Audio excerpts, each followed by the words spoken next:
মালদা জেলায় বিএসএফের মালদা সেক্টরে ৭১ কিলোমিটার ভারত বাংলাদেশ সীমান্ত রয়েছে। তার মধ্যে প্রায় ২২ কিলোমিটার এলাকায় কাঁটাতার নেই। জেলার বৈষ্ণবনগর, কালিয়াচক, ইংরেজবাজার, মালদা, হবিবপুর ও বামনগোলা থানা এলাকায় নিয়ে দীর্ঘ লম্বা ভারত বাংলাদেশ সীমান্ত। মুখ্যমন্ত্রী শুভেন্দু অধিকারীর ঘোষণায় খুশি সীমান্তবর্তী এলাকার মানুষ।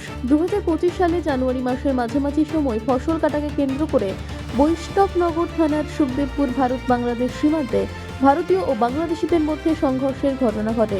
সীমান্তে বিএসএফকে কাঁটাতার লাগাতেই বাধা দেওয়া হয় বাংলাদেশের পক্ষ থেকে।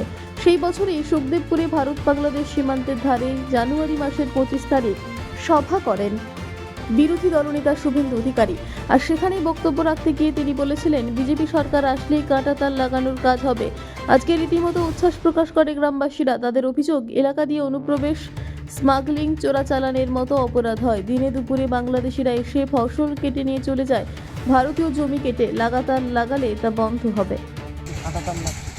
আজকে আমাদের যে কাঁটাতার লাগছে, শুভেন্দু অধিকারী মহাশয় এই মঞ্চ থেকে বলে গিয়েছিলেন ২০২৫ সাল ২৬শে জানুয়ারি উনি কথা দিয়ে গিয়েছিলেন যে আমরা সরকার গঠন করব এবং আমরা এই তারবেড়া করে দেখাবো সরকারে আসার ৪৫ দিন পর।